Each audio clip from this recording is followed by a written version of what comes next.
I am anti-monopoly. I am anti-creating oligopolies. I am anti-domination of business by 1 or 2 or 3 or 5 people. Lok Sabha में opposition के नेता राहुल गांधी ने गुलाम भारत के उन राजघरानों के बारे में लिख दिया जो आजाद भारत में भी अपने आप को राजा महाराजा समझते हैं। हालांकि ऐसा है नहीं और अब उनके लिए दोबारा राजपाट मिलने की कोई संभावना भी नहीं है। कांग्रेस सांसद राहुल गांधी ने व्यापार और बाजार परिदृश्य पर विचार प्रस्तुत करते हुए एक लेख लिखा जो एक इंग्लिश न्यूज़पेपर में छपा है। ये अखबार किसी जमाने में कांग्रेस का स्ट्रॉन्ग अपोनेंट अखबार हुआ करता था। अखबार का नाम है इंडियन एक्सप्रेस। राहुल के लेख में उन्होंने मोनोपोली और नफरत फैलाने वालों पर निशाना साधा है। उन्होंने शाही परिवारों को भी निशाने पर लिया। राहुल गांधी का लेख पढ़ते ही राजघरानों के लोगों को आग सी लग गई। राजस्थान की उप मुख्यमंत्री दिया कुमारी ने राहुल गांधी के लेख को क्रिटिसाइज भी किया। फर्स्ट वॉर ऑफ इंडिपेंडेंस में झांसी की रानी के साथ कथित गद्दारी का कलंक लिए घूमने वाले ग्वालियर के सिंधिया राजघराने के मौजूदा चश्मो चिराग केंद्रीय मंत्री ज्योतिरादित्य सिंधिया ने भी राहुल गांधी की टिप्पणी पर अपनी नाराजगी जताई। आपको थोड़ा अतीत में ले जाना चाहती हूँ। हमने पढ़ा है तो आपने भी पढ़ा ही होगा कि भारत में अंग्रेजी हुकूमत के दौरान हिंदुस्तान में हिंदू राजा महाराजाओं और मुसलमान नवाबों की रियासतें हुआ करती। यानी जैसे आज आज़ाद राष्ट्र में एक महाराष्ट्र है, वैसे ही गुलाम भारत में एक दो नहीं बल्कि पूरी 565 रियासतें थी, यानी 565 हिंदुस्तान। ये सब स्वतंत्र होकर भी परतंत्र थे, लेकिन मजे में थे। अंग्रेजों के साथ अधिकांश राजघरानों की संधियां थी, कुछ की तो मुगलों से भी संधियां रहीं। अंग्रेज इन्हें इनाम इकराम और बड़े बड़े तमगे भी दिया करते थे, लेकिन इनमें से बहुत से राजघराने थे जो अंग्रेजों से लगातार मुठभेड़ें भी लेते रहते थे, लेकिन उनकी ये मुठभेड़ें निजी नफा नुकसान को लेकर हुआ करती थी। आजकल लोग अखबार कम पढ़ते हैं लेकिन सोशल मीडिया ज्यादा देखते हैं। इसीलिए राहुल गांधी ने भी अपने एक्स के पन्ने पर अपना लेख साझा करते हुए लिखा कि अपना भारत चुने, निष्पक्ष खेल या एकाधिकार, नौकरियां या कुलीन तंत्र, योग्यता या रिश्ते, नवचार या डराना धमकाना, बहुतों के लिए धन या कुछ चुनिंदा लोगों के लिए। मैं इस बारे में लिख रहा हूं कि व्यापार के लिए एक नया समझौता सिर्फ एक विकल्प नहीं है, ये भारत का भविष्य है। आपने शायद राहुल का लेख ना पढ़ा हो, इसलिए मैं उनके लेख के कुछ अंश आपके साथ शेयर करती हूँ। उन्होंने लिखा कि ईस्ट इंडिया कंपनी ने भारत को चुप करा दिया था। यह अपने व्यापारिक कौशल से नहीं बल्कि अपने दबदबे से कराया गया था।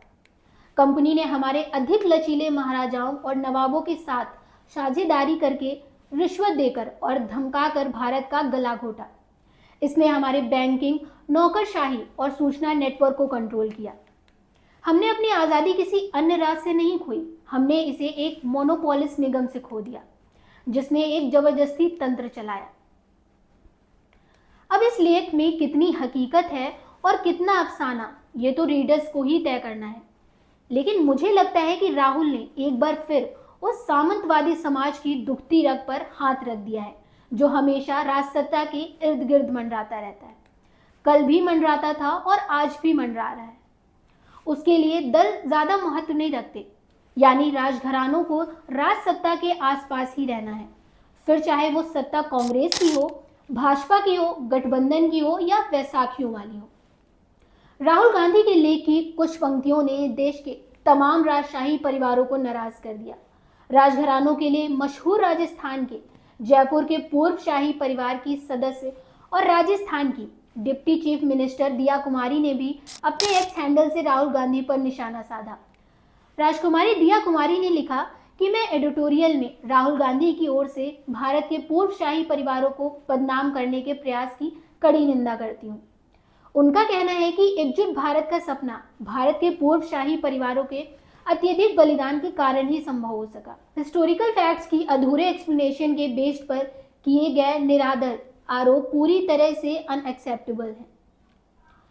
राहुल गांधी के लेख से सबसे ज्यादा आहत हुए उनके पुराने दोस्त और केंद्रीय मंत्री ज्योतिरादित्य सिंधिया।